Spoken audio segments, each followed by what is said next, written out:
అన్నవరం దేవస్థానం పైన పంపా నది పక్కన ఒక చిన్న చిట్టెడుగు లాంటి స్మాల్ ఫారెస్ట్ అనమాట.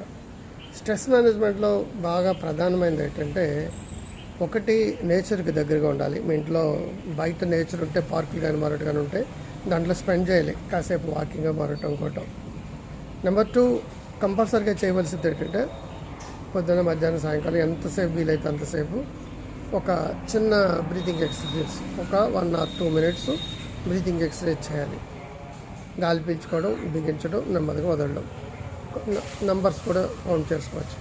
అండ్ ఆల్సో 1 or 2 minutes ఎంత వీలైతే అంత మెడిటేషన్, అప్పుడప్పుడు మెడిటేషన్ చేసుకోవడం. మెడిటేషన్ ప్రాణాయామం కలిపి కూడా చేసుకోవచ్చు అనమాట. లోపలికి ఎలా వెళ్తుందో గాలి అబ్జర్వ్ చేసుకుని, బయటకు ఎలాగ వస్తుందో గాలి చూసుకుంటూ విపాసన పద్ధతిలో, జన్ పద్ధతిలో చేసుకోవచ్చు. అది మైండ్ఫుల్నెస్ తోటి. నెంబర్ 3 ఏంటంటే, కంపల్సరీగా రిలాక్సేషన్ అనేది ప్రాక్టీస్ చేయాలి. మజిలర్ రిలాక్సేషన్, పాదాల నుంచి తల వరకు ఒక్కొక్క పార్టు ప్రోగ్రెస్ వేలో చూసుకుంటూ వెళ్ళి ఆ భాగాలు స్కాన్ చేసుకుని రిలాక్స్ అవుతున్నట్టుగా ఫీల్ అవ్వాలి. నెంబర్ 4 అంటే డైట్. రెచ్చగొట్టే డైట్ తీసుకోవద్దు. సత్వగుణం ఉన్న డైట్ తీసుకోవడం వల్ల ఏంటంటే రిలాక్స్డ్గా మనం ఉండగలుగుతాం. 5 ఏంటంటే, నెగిటివ్ ఆలోచనలు ఏమైనా ఉన్నప్పుడు ఆ నెగిటివ్ ఆలోచనలకి ప్రభావితం కాకుండా వాటిని ఛాలెంజ్ చేయాలి, పాజిటివ్గా మార్చుకోవాలి.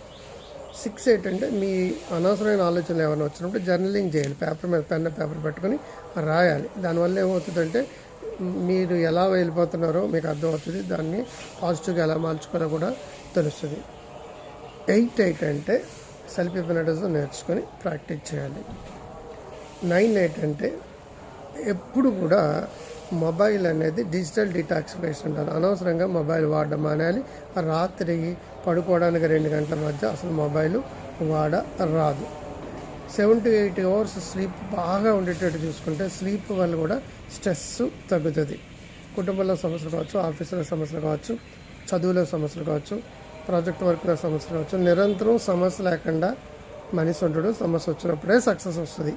కానీ నాకు స్ట్రెస్ వచ్చిందని చెప్పేసి డిప్రెషన్ తెచ్చుకోవడాలు, డయాబెటీస్ తెచ్చుకోవడాలు, బీపీలు తెచ్చుకోవడాలు, జుట్టు ఊడగొట్టుకోవడాలు బదులు స్ట్రెస్ మేనేజ్మెంట్ టెక్నిక్స్ కానీ పాటిస్తే మీకు మంచి రిజల్ట్స్ వస్తాయి. స్ట్రెస్ మేనేజ్మెంట్ మీద నేను ఇంగ్లీష్, తెలుగులో చాలా పుస్తకాలు రాశాను. ఆర్ట్ ఆఫ్ రిలాక్సేషన్ అని, severe stress to super relaxation అని చాలా పుస్తకాలు రాశాను. ఆ పుస్తకాలన్నీ కూడా గ్రో హెల్దీ వైజ్ యాప్లో ఉంటాయి. దాన్ని డౌన్లోడ్ చేసుకోండి. అలాగే డాక్టర్ క్రాంతికారి అనే యాప్లో కూడా ఉంటాయి. దాన్ని కూడా డౌన్లోడ్ చేసుకోండి. నచ్చితే లైక్ చేయండి, షేర్ చేయండి, సబ్స్క్రైబ్ చేయండి. మీరు అందరూ బాగుండడానికి తగిన కంటెంట్ నేను క్రియేట్ చేశాను. బై.